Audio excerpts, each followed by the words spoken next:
Hello po mga kababayan, si Dante Maravillas. Dito muna tayo sa ating podcast, Life with Dante N. Kasi nagiging masalimuot na ang buhay sa mundo. Pati si Robin Padilla, mga kababayan, gusto nang makisali sa conflict ng Iran at saka Israel.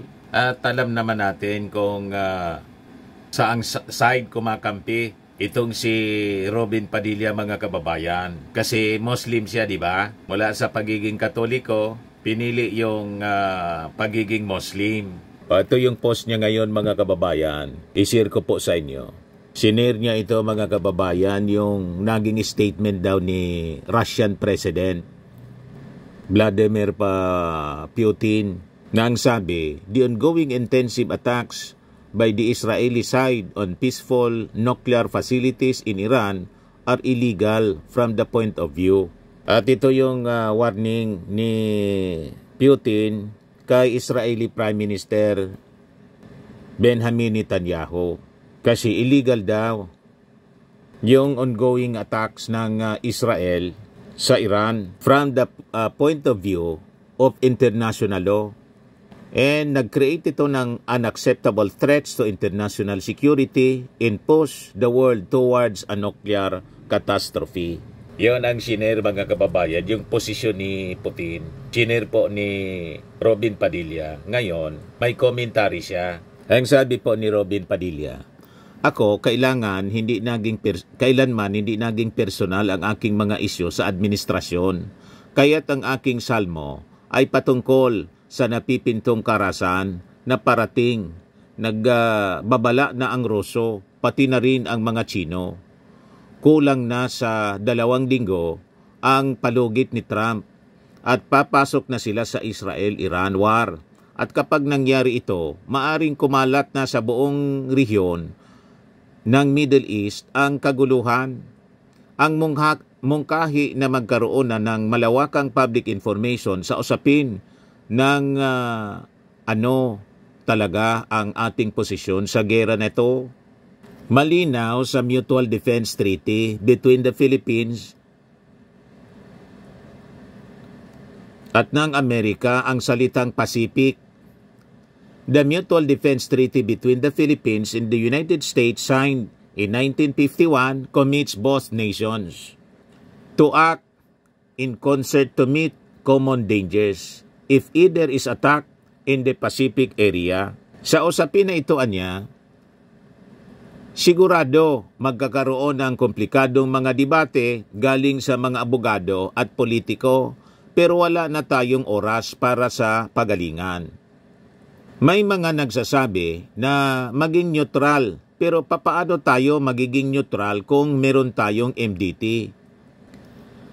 Kapag inatake ang Amerika, meron pa ba tayong oras para dumaan sa constitutional processes?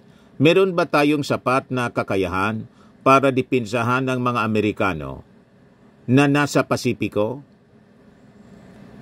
Inshallah, bago sana tayo madamay sa kaguluhan na ito, magkaroon na sana ng malawakang public information sa pinakamahalagang issue, at yun ay papano ang pagtugon sa maaring pagkawala ng mga basic na pangangailangan ng taong bayan.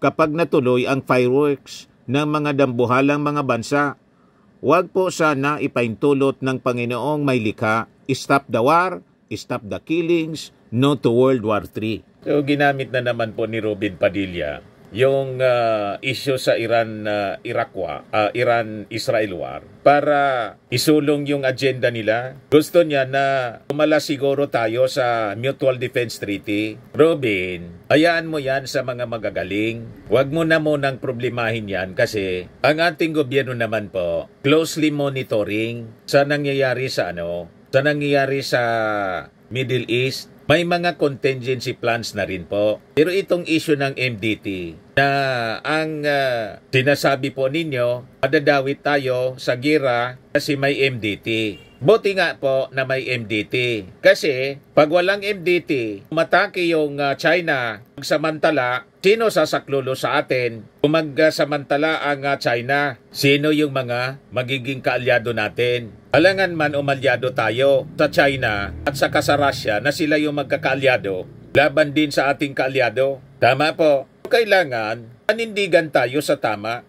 Parehas na values natin. Kami naintindihan ni Robin Padilla kung bakit ganyan ang posisyon mo kasi nag-Muslim ka na. Pero yung mga Kristiyano po, align yung aming value sa Israel kasi ang Israel, yan pinanganak yung ating Panginoong Jesucristo na kinikilala namin na tagapagligtas. Kayo po si Allah na rin yung inyong tagapagligtas, doon din po kayo. Kanya-kanya tayo ngayon. Pero mas magandang umalain tayo. Aming pananaw na mga Kristiyano umalain sa Israel. Kasi ang Israel is God's chosen people. At ang sinumang bumangga sa Israel, sabi sa prophecy, hindi magtatagumpay. Kasi ang kinakanti mo dyan, the apple of God's eye, which is Israel. Lang siyempre, hindi man naman namin kayo mapapaniwala kasi umalay na kayo sa paniwala ng mga Muslim. Kung ako sa iyo, Senator Robin Padilla, ang asekasyon mo na lang yung gira ng mga suportador ng tatay mong si Digong kasi nagigira na rin. Yung mga DDS, naglalabo-labo na. Kaysa makialam ka pa rito sa Israel-Iran war. Hayaan mo na dyan si Trump. Kasi si Trump may mission pa dito sa ating mundo. Kaya naligtas siya sa assassination attempt sa kanya. Kaya sa mission, and possibly ang mission niya tapusin na ang pagmamalabis ni Supreme Leader, Iranian Supreme Leader, Ali Khamenei.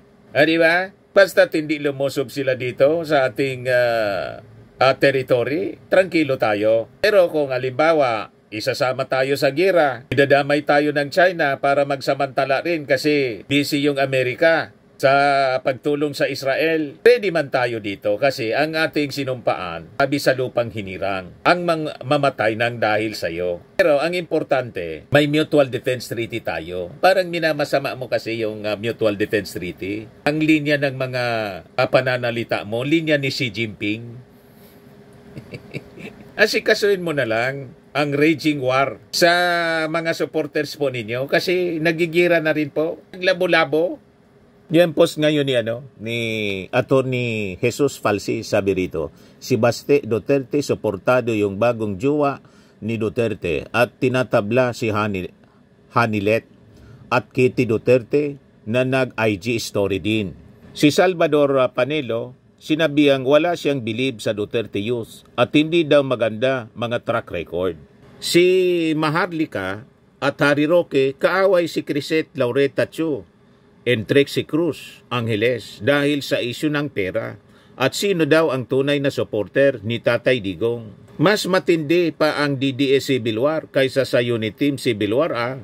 The good thing is, a house divided cannot stand. May the house of Duterte continue to fall.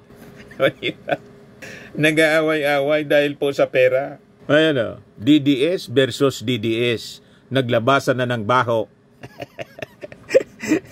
Pakinggan natin ito. I-replay nga natin ito, mga kababayan. Iramin natin. Post ni Balitang Zero.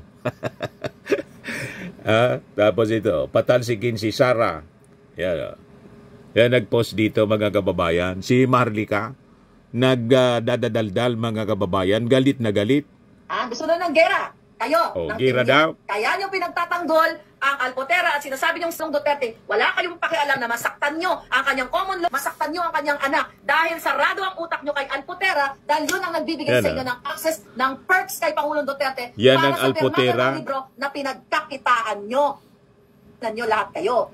Di ba? Tumigil ka na, Crisette. Parang nalala na kita. Dahil tumawag ka kay Harry Roque. Tumigil Jassy ka na, Trixie. Egan Dahil Alpotera. Harry Roque na kausapin ko si Alpotera. Do you think di ako takot pangalanan kayo? Mga p***a ninyo?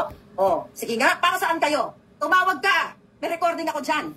Ano ngayon? Sige nga, Trixie. Ayaw nyo umamin. Dahil sa Alpotera na yan. Crisette. As buti pa sila, sabi ko, ayon sa ating Gera information Patani dyan, po, di ba? yung mga Hindi pa kayo DDS, kumikita, naglabo-labo. O para ba ngayon, si Alpotera, pinakita ang private part ni Pangulong Duterte. Ayan, tama ba yan? Grabe. Sige nga. Ito, doon na natin to. Pinakita daw yung Drop private na kita, part. Para malaman ng taong bayan. Di ba tinulungan kayo ni Cathy? 200, ano siya, baka magkamali ako ng figure. Dahil gusto nyo, labanan natin yung mga abante na yan, dyan sa UWAD committee na yan. Nagbigay ng pera si Cathy sa inyo para mag-file kayo ng case. Dahil isa tayo, may group chat po. Naglabasa na po ng baho. Yan, Senator Robin Padilla, ayusin mo muna. Nakikialam ka doon sa gera ng Israel at Iran. Alam namin yung motibo mo kasi parehas ng mga Iranians, parehas ni Ali Khamenei, yung paniwala po ninyo. Galit kayo sa Israel. You're on the side of the enemies of Israel. Kaya ang suportado ninyo, yung siyempre kaalyado ng Iran, yung Russia, saka yung China. Hindi man pwede kaming kumampi dyan sa mga bansang yan. Unang-una, iba yung values nila. At yung China, inaapi tayo rito. Paano tayong kakampi sa China? Kaalyado ng Iran at kaalyado ng Russia.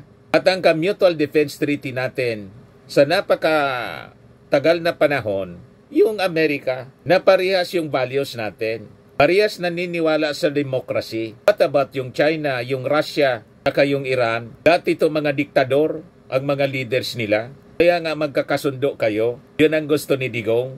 Yan ang mga gustong barkada. You see? Birds of the same feather kasi po. O, ito pa. Yung banat ni Marlica, may gumapang sa dahig, sabi niya. O, ito pa. Hi, Cotton Fin. Si Marlica, pinagkakakitaan daw June and Grace, ng mga supporters. June and Grace, ma'am. Si Digong, ginawang negosyo po. Ang galing-galing nyo mag-perform. Kayo po talaga nagpasaya din yung mga DJs. Thank you so much. Na pera Yan bago po dumating si Aimee. Kaya nga nagka-leche-leche, di ba? So, kung yan ay binigay sa'yo, ginawa nga na ano ba yan? buhay, Binigay sa'yo, cash yung or what? pagkakulong Kasi ni may mga Digong, nakitang pinagkapirahan ng mga supporters. Nagpa-fundraising siguro. Kung nakatanggap ka, saan galing yung pera? At magpo-produce ka ng, ang tanong ko lang sa'yo, kasi hindi naman ikaw may-ari ng company na sinasabi mo. Hindi ikaw may-ari. Sukang-suka nga sa'yo yung tao. Di ba? Magpo-produce ka ng pelikula, ay ng buhay ni Pangulong Duterte. Sino ang nagpopondo sa'yo? Yun lang naman ang katanungan ko. Kasi wala naman ako dun sa usapan. Kaya pala may announcement Sino na that kayo? for Yung sale team daw. mo? Yung kwento ni Digong. Sino ang magpopondo sa pelikula o sa buhay, talambuhay o documentary? Kasi hindi natin alam kung documentary ba talaga o pelikula. Kasi gagamitin niya yun eh. A-apply sana siya ng what do you call it? Work permit. Yun ang gagamitin niya para maka-work permit siya at makastay sa sahig para siya magbidabidahan doon. O ngayon alam na ng taong bayan. Sabi ko sa inyo, walang mawawala kay Marlica. Hindi ako politiko, kilala ako ng tao na kaya kong murahin, boljakin, harapin ang mga bangag katulad ni Lisa Marcos, katulad ni Bangag Jr. at ang mga kampon niya. Hinaharap ko. 4 na kaso sa Amerika, nasabi nyo, bangag pa rin ako. 7 warrant of arrest, assassins, kayo walang ganyan. Hindi naman kaya eh. Pag nasa So yun, Senator Robin Padilla, ayusin mo na muna yung gira sa civil war dyan sa kampo ninyo, mga DDS, nag-away-away na sa...